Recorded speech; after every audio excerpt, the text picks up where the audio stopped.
Invite में सबसे पहले आपको जलवायु परिवर्तन के बारे में जागरूक करने की एक बार फिर से कोशिश करेंगे और आपको बताएंगे कि जलवायु परिवर्तन सिर्फ कॉन्फ्रेंसेस के लिए, सेमिनार्स के लिए वहां तक सीमित नहीं है। जलवायु परिवर्तन अब आपके जीवन में प्रवेश कर चुका है और आपके आने वाली जो पीढ़ियां होंगी उन्हें इस तरह की जो बर्फ है सिर्फ पुराने जमाने के वीडियोस में ही देखने को मिलेगी। और आज बात सिर्फ गुलमर्ग की नहीं है।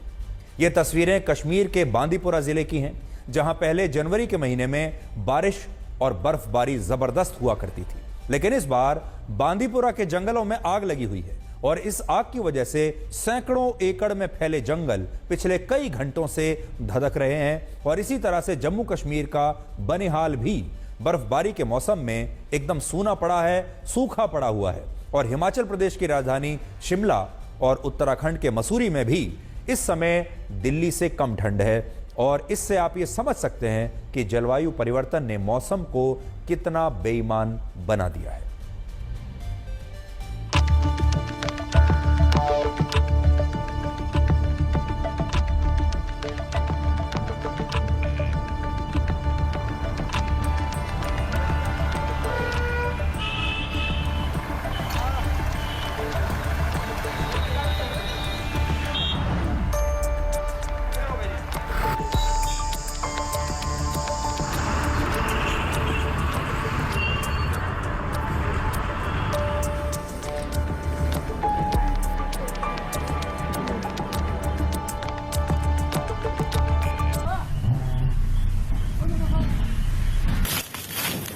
Kana, you can take the yak jump.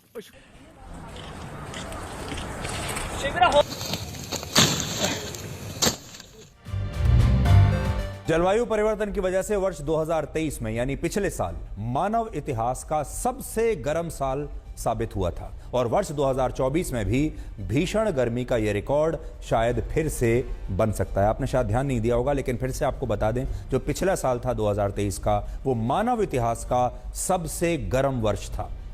विडंबना यह है कि जलवायु में तो परिवर्तन लगातार आ रहा है, इसीलिए तो इसे जलवायु परिवर्तन कहते हैं। जलवायु में परिवर्तन हो रहा है, लेकिन इसे देखकर इंसानों और सरकार की सोच में कोई परिवर्तन नहीं आ रहा है। तो इसलिए हमारी एक और कोशिश है कि हम आपको जलवायु परिवर्तन के विषय पर जागरूक कर सकें और आपका कर्तव्य क्या है वो भी आपको बता सकें। और इस वक्त की एक बड़ी खबर यह है कि चीन के दौरे पर गए मालदीव्स के राष्ट्रपति मोहम्मद मोइजू ने चीन से अब पर्यटकों की एक भीख मांगी है। पर्यटकों की भीख। देखिए क्या चाहते हैं मालदीव्स के राष्ट्रपति। मालदीव्स के राष्ट्रपति ने चीन से यह आग्रह किया है कि वो अपने ज्यादा से ज्यादा नागरिकों को वेकेशन के लिए यानी मालदीव्स में छुट्टी मनाने के लिए प्रेरित करें। मालदीव्स को एक टूरिस्ट डेस्टिनेशन के तौर पर चीन में प्रमोट करें, ताकि भारत के लोगों की नाराजगी से उसके पर्यटन उद्योग का जो नुकसान हो रहा है उसकी भरपाई चीन से हो सके। हर साल पूरी दुनिया से सबसे ज्यादा लोग भारत से अपनी छुट्टियां मनाने के लिए मालदीव्स जाते हैं, लेकिन प्रधानमंत्री नरेंद्र मोदी के अपमान के बाद अब भारत के लोग हर रोज मालदीव्स का बहिष्कार कर रहे हैं और कह रहे हैं कि वो मालदीव्स नहीं बल्कि अब लक्षद्वीप जाकर अपनी छुट्टियां मनाएंगे और अपने देश और अपने देश की इकोनॉमी को मजबूत करेंगे। अब बड़ी संख्या में लोग ये कह रहे हैं कि अब वो दोबारा कभी मालदीव्स नहीं जाएंगे, मालदीव्स में छुट्टियां नहीं मनाएंगे। और अब मालदीव्स को वाकई इस बात की चिंता होने लगी है, क्योंकि इससे उनकी अर्थव्यवस्था खराब होगी, उनकी आमदनी पर बुरा असर पड़ेगा। भारत के अपमान पर मालदीव्स की मौजूदा सरकार की मुश्किलें अब इतनी बढ़ गई हैं कि वहां पर अब इस मुद्दे पर सरकार के खिलाफ अविश्वास प्रस्ताव लाने की मांग की जा रही है। यानी मालदीव्स के जो बाकी नेता हैं, मालदीव्स की जो जनता है, वो आज भी भारत के साथ है, सिर्फ एक नेता को छोड़कर जिसने भारत को मुद्दा बनाकर चुनाव लड़ा था। और वो नेता अब इस समय मालदीव्स के राष्ट्रपति हैं। और ये जो राष्ट्रपति हैं नए मालदीव्स के, इन्हें चीन का करीबी माना जाता है। मालदीव्स के एक सांसद अली अजीम ने वहां की मालदीवियन डेमोक्रेटिक पार्टी से मौजूदा सरकार के खिलाफ संसद में अविश्वास प्रस्ताव लाने की मांग की है और कहा है कि मौजूदा घटनाक्रम में जिस तरह से मालदीव की सरकार के कुछ मंत्रियों ने प्रधानमंत्री मोदी का अपमान किया है, उसके लिए वहां के राष्ट्रपति को अब इस्तीफा दे देना चाहिए, अपना पद छोड़ देना चाहिए। और मालदीव्स की तमाम विपक्षी पार्टियां अब इस अविश्वास प्रस्ताव पर विचार कर रही हैं। तो सोचिए, मालदीव्स में यह इतना बड़ा मुद्दा बन गया है कि वहां सरकार को गिराने की मांग उठ रही है, वहां के राष्ट्रपति के इस्तीफे की मांग उठ रही है, अविश्वास प्रस्ताव लाने की तैयारी चल रही है। और इससे आप अंदाजा लगा सकते हैं कि प्रधानमंत्री मोदी का और भारत का और आप सब लोगों का मालदीव्स में कितना जबरदस्त समर्थन है। इसके अलावा यह मामला इतना बड़ा हो गया कि वहां के बड़े बड़े नेता भी अब इस पर गहरी चिंता जताने लगे हैं। और इन नेताओं में पूर्व उपराष्ट्रपति अहमद अदीब ने कहा है कि इस अपमान के लिए मालदीव्स की सरकार को भारत से माफी मांगनी चाहिए, जबकि पूर्व राष्ट्रपति इब्राहिम मोहम्मद ने कहा है कि मालदीव्स की मौजूदा सरकार ने भारत के साथ संबंध खराब करके अपने देश को ही क्षति पहुंचाई है, अपने देश के लोगों को क्षति पहुंचाई है। और इससे भी बड़ी बात यह है कि मालदीव्स में सोशल मीडिया पर कुछ सर्वे किए गए जिनमें वहां के लोग इस घटनाक्रम के लिए मालदीव्स के मौजूदा राष्ट्रपति की आलोचना कर रहे हैं। और देखिए, हमारे देश में भी तमाम बड़े बड़े सेलिब्रिटीज, इन्फ्लुएंसर्स, बड़े बड़े खिलाड़ी, बड़े बड़े फिल्म स्टार्स और आम जनता भारत के साथ एकजुट होकर इस समय खड़े हैं। भारत में भी ऐसी एकता इससे पहले कभी देखने को नहीं मिली, जहां देखिए चाहे सचिन तेंदुलकर हो, अमिताभ बच्चन हो,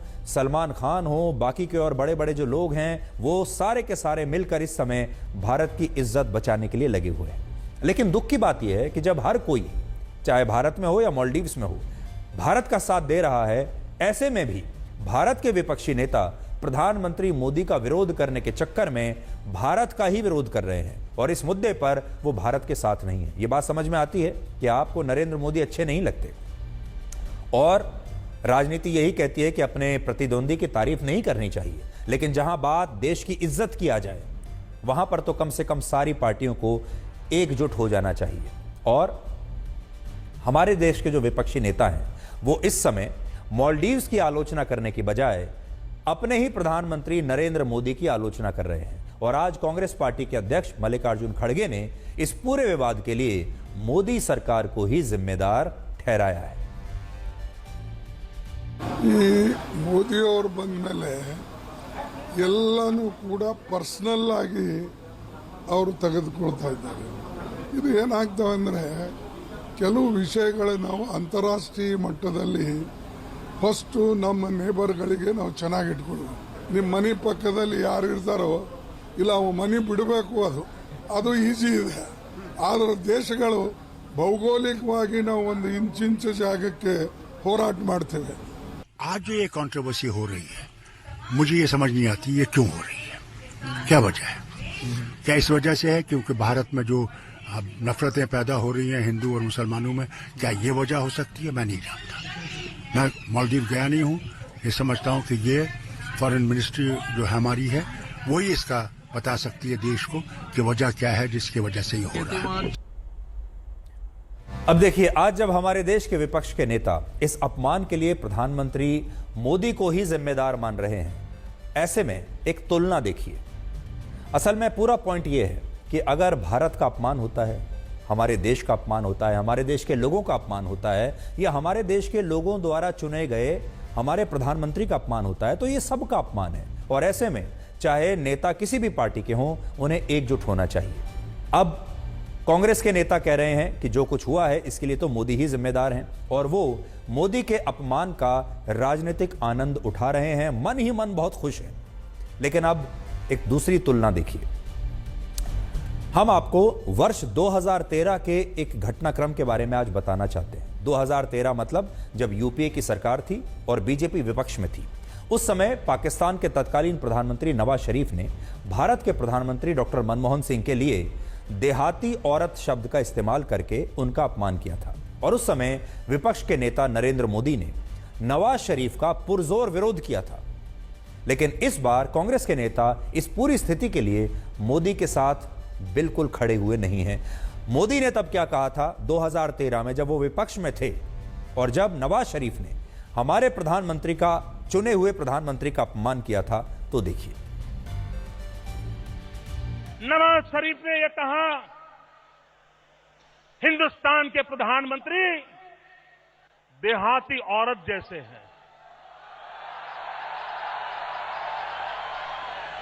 भाइयों बहनों, हिंदुस्तान में मेरे प्रधानमंत्री से हम लड़ेंगे नीतियों के लिए झगड़ा करेंगे, लेकिन ये 125 करोड़ के देश के प्रधानमंत्री हैं। नवाज शरीफ, ये आपकी कौन सी औकात है?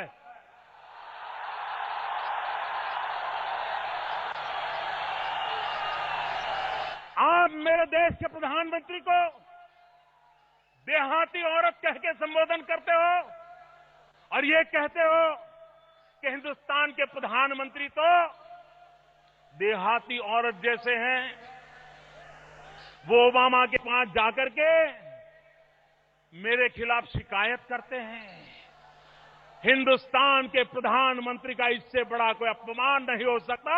हिंदुस्तान का इससे बड़ा कोई अपमान नहीं हो सकता। हिंदुस्तान में हम 125 करोड़ एक है। वयम पंचाधिकम शतम। हमारे प्रधानमंत्री का अपमान ये देश सहन नहीं करेगा।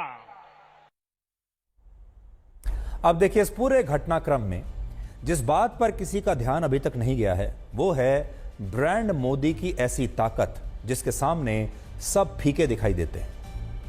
आपको याद होगा कुछ दिन पहले मैंने ही आपसे कहा था कि अगर अमिताभ बच्चन, शाहरुख खान, सलमान खान, रजनीकांत, विराट कोहली और सचिन तेंदुलकर और महेंद्र सिंह धोनी को भी सबको जोड़ लिया जाए, उन सब की लोकप्रियता को भी एक साथ मिला दिया जाए, तो भी ब्रांड मोदी की ताकत उनसे कहीं ज्यादा होगी। और मालदीव्स का यह ताजा मामला इसी ब्रांड मोदी की ताकत का सबसे बड़ा उदाहरण बन गया है। प्रधानमंत्री मोदी ने सिर्फ एक बार लक्षद्वीप के आकर्षक बीचेस की कुछ तस्वीरें सोशल मीडिया पर लोगों के साथ शेयर की और उसके बाद लक्षद्वीप भारत के लोगों में इतना लोकप्रिय हो गया कि अब हर कोई लक्षद्वीप जाना चाहता है और उसके बारे में सब लोग जानना चाहते हैं। लोग दिन भर इंटरनेट पर लक्षद्वीप को सर्च कर रहे हैं और लोगों में इतना क्रेज हो गया है लक्षद्वीप के लिए कि लोग अब कहते हैं कि वो मालदीव्स नहीं, लक्षद्वीप जाना चाहते हैं। और इससे आप ये समझ सकते हैं कि जो काम बड़े बड़े सेलिब्रिटीज, बड़े बड़े खिलाड़ी और फिल्म स्टार्स किसी जगह का ब्रांड एम्बेसडर बनकर भी नहीं कर पाते, वो काम प्रधानमंत्री मोदी ने लक्षद्वीप में एक तस्वीर पोस्ट करके कर दिखाया एक ही दिन में, और लक्षद्वीप को मालदीव्स के बराबर लाकर आज खड़ा कर दिया। अब तक दुनिया में यही चलन रहा है कि जब भी कोई बड़ी कंपनी अपने किसी प्रोडक्ट का प्रचार करती है, अपने किसी नए प्रोडक्ट को बाजार में उतारती है, या कोई देश या कोई राज्य अपने यहाँ पर्यटन को बढ़ावा देने के लिए कोई नया कैंपेन शुरू करता है, तो इसके लिए वो किसी मशहूर एक्टर या किसी बड़े खिलाड़ी या किसी बड़े सेलिब्रिटी को अपने देश का या फिर अपने राज्य का टूरिज्म का ब्रांड एम्बेसडर नियुक्त कर देता है। उदाहरण देखिए, जैसे वर्ष 2023 में पश्चिम बंगाल की सरकार ने सौरव गांगुली को, वर्ष 2019 में हिमाचल प्रदेश ने एक्ट्रेस यामी गौतम को, 2016 में अरुणाचल प्रदेश ने जॉन इब्राहिम को, असम की सरकार ने प्रियंका चोपड़ा को और 2011 में गुजरात की तत्कालीन सरकार ने अमिताभ बच्चन को राज्य के टूरिज्म का ब्रांड एम्बेसडर बनाया था। और ये सारे जो एक्टर्स हैं, ये जिस जिस राज्य के भी ब्रांड एम्बेसडर्स होते हैं, ये विज्ञापन करते हैं और लोगों से अपील करते हैं कि आप इन राज्यों में आइए। अब आप सोचिए, सौरव गांगुली की अपील पर पश्चिम बंगाल को कितने लोगों ने फॉलो किया होगा? प्रियंका चोपड़ा की अपील पर कितने लोग असम गए होंगे? या फिर अमिताभ बच्चन की अपील पर कितने लोग गुजरात गए होंगे? और यहां बात सिर्फ इन राज्यों की और इन ब्रांड एम्बेसडर्स की नहीं है। वर्ष 2016 में शाहरुख खान दुबई टूरिज्म के ब्रांड एम्बेसडर बने थे, जबकि 2021 में मशहूर tennis player Roger Federer Switzerland के ब्रांड एम्बेसडर बने और 2015 में सैफ अली खान ब्रिटेन के टूरिज्म के ब्रांड एम्बेसडर बनाए गए थे। तो ये तो अपने देश नहीं बल्कि दूसरे देशों के को भी प्रमोट कर रहे हैं। अभी नीरज चोपड़ा को स्विट्जरलैंड टूरिज्म ने अपना ब्रांड एम्बेसडर बनाया है। और इसी तरह से बड़ी बड़ी कंपनियां भी अपने विज्ञापनों के लिए इन बड़े बड़े एक्टर्स और खिलाड़ियों को अपना ब्रांड एम्बेसडर नियुक्त करती हैं। और बड़ी बात यह है कि ब्रांड एम्बेसडर बनने के बाद इनके विज्ञापन दिन भर आपके सामने टीवी पर चलते रहते हैं। चाहे कोई बड़ा क्रिकेट का मैच हो, कोई और बड़ा इवेंट हो, कोई बहुत बड़ी फिल्म टीवी पर आ रही हो, कोई सीरियल टीवी पर आ रहा हो, हर ब्रेक में आपको इन एक्टर्स के विज्ञापन देखने को मिलते हैं। आप रोज देखते हैं, आज भी आपने देखे होंगे। लेकिन इसके बावजूद ये लोग कभी भी किसी प्रोडक्ट को बहुत बड़ा या बहुत ज्यादा सफल नहीं बना पाते, उतना नहीं जितना मोदी ने बना दिया।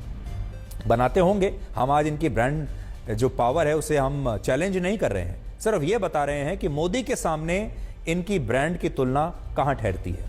इनकी तुलना में आप प्रधानमंत्री मोदी को देखिए, जिन्होंने सिर्फ एक बार लक्षद्वीप की तस्वीरें सोशल मीडिया पर पोस्ट की, एक बार और एक दिन, और लक्षद्वीप को रातों रात दुनिया भर में लोकप्रिय बना दिया। हालांकि आज यहां बात सिर्फ लक्षद्वीप की नहीं है, बल्कि ब्रांड मोदी की ताकत को आप कई और उदाहरणों से आज समझ सकते हैं। जैसे प्रधानमंत्री मोदी ने वर्ष 2020 में लोगों से मिलेट्स यानी मोटे अनाज को बढ़ावा देने के लिए कहा, और उनकी सिर्फ एक अपील का असर यह हुआ कि जिस भारत में हर महीने प्रति व्यक्ति औसतन 2 से 3 किलोग्राम मोटे अनाज की खपत होती थी, उसी भारत में अब हर महीने प्रति व्यक्ति 14 किलोग्राम मोटे अनाज की खपत हो रही है। प्रधानमंत्री मोदी की वजह से ही संयुक्त राष्ट्र ने 2023 को इंटरनेशनल ईयर ऑफ मिलेट्स घोषित कर दिया, और ब्रांड मोदी की वजह से ही अब भारत में मिलेट्स का व्यापार 1 लाख करोड़ रुपए के आंकड़े को छूने वाला है। अब आप सोचिए, मिलेट्स को अगर किसी और बड़े अभिनेता ने या खिलाड़ी ने प्रमोट किया होता तो क्या इतना जंप आता? मिलेट्स की तरह ही प्रधानमंत्री मोदी ने योग को बढ़ावा देने की पहल की, और अब हर साल 21 जून को पूरी दुनिया अंतर्राष्ट्रीय योग दिवस मनाती है और दुनिया भर में लोग योग करते हैं। यह भी उनकी पहल पर हुआ। इससे भी बड़ी बात यह है कि हमारे अपने देश भारत में योग करने की जो परंपरा 1 दशक पहले तक लगभग समाप्त हो रही थी, आज उसी भारत में 18 साल से ज्यादा उम्र का हर 3 में से 1 व्यक्ति नियमित रूप से योग करता है। तो प्रधानमंत्री मोदी असल में मिलेट्स के भी ब्रांड एम्बेसडर बन गए, योग के भी ब्रांड एम्बेसडर बन गए, और उन्होंने योग को दुनिया में इतना बड़ा ब्रांड बना दिया, मिलेट्स को भी इतना बड़ा ब्रांड बना दिया। योग की तरह ही प्रधानमंत्री मोदी ने डिजिटल पेमेंट के मामले में भी भारत को दुनिया की सबसे बड़ी शक्ति बना दिया है। वर्ष 2013-14 में हर दिन हमारे देश में सिर्फ 35 लाख डिजिटल ट्रांजैक्शंस होते थे, लेकिन प्रधानमंत्री मोदी की अपील के बाद अब भारत में हर दिन 35 करोड़ डिजिटल ट्रांजैक्शंस होते हैं। और ब्रांड मोदी की इस ताकत को आप और उदाहरणों से भी देखिए, डिजिटल ट्रांजैक्शन 35 लाख से 35 करोड़ पहुंच गए। अब एक और उदाहरण आपको बताते हैं खादी के बारे में। प्रधानमंत्री मोदी ने वर्ष 2014 में रेडियो पर अपने मन की बात कार्यक्रम के पहले एपिसोड में देश के लोगों से खादी को बढ़ावा देने के लिए कहा, और उसके बाद से देश में खादी कपड़ों की इंडस्ट्री में 172% की वृद्धि हुई, जबकि खादी से बनने वाले कपड़ों की बिक्री प्रधानमंत्री मोदी की अपील के बाद 248% तक बढ़ गई। और जो खादी उद्योग यूपीए की सरकार में लगभग खत्म होने की कगार पर आ गया था, विलुप्त होने वाला था, उसका सालाना टर्नओवर सिर्फ 31,000 करोड़ रुपए रह गया था। वही खादी उद्योग वर्ष 2022 और 23 में 1,35,000 करोड़ रुपए का हो गया, और यह ब्रांड मोदी की वजह से ही मुमकिन हुआ।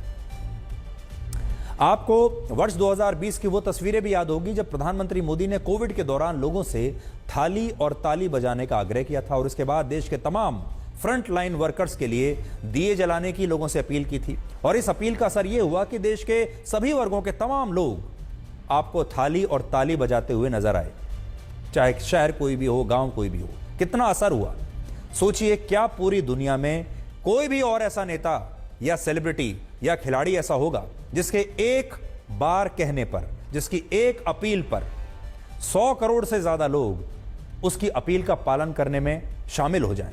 लेकिन ब्रांड मोदी की ताकत ऐसी है कि प्रधानमंत्री जो कहते हैं वो प्रोडक्ट बहुत बड़ा बन जाता है। और गुजरात का स्टैच्यू ऑफ यूनिटी भी आज उसी में से एक है। प्रधानमंत्री मोदी ने जब गुजरात के केवड़िया में सरदार वल्लभ भाई पटेल की 182 मीटर ऊंची इस प्रतिमा को बनाने का ऐलान किया, तब तमाम लोगों ने, नेताओं ने इसे फिजूल खर्ची बताया था और कहा था कि यह पूरा प्रोजेक्ट फेल हो जाएगा, इस प्रतिमा को देखने कोई नहीं जाएगा। लेकिन पिछले दिनों ही एक दिन में 80,000 से ज्यादा लोग इस प्रतिमा को देखने के लिए आए, और यह एक रिकॉर्ड बन गया, क्योंकि इतने लोग ताजमहल को देखने के लिए भी नहीं जाते।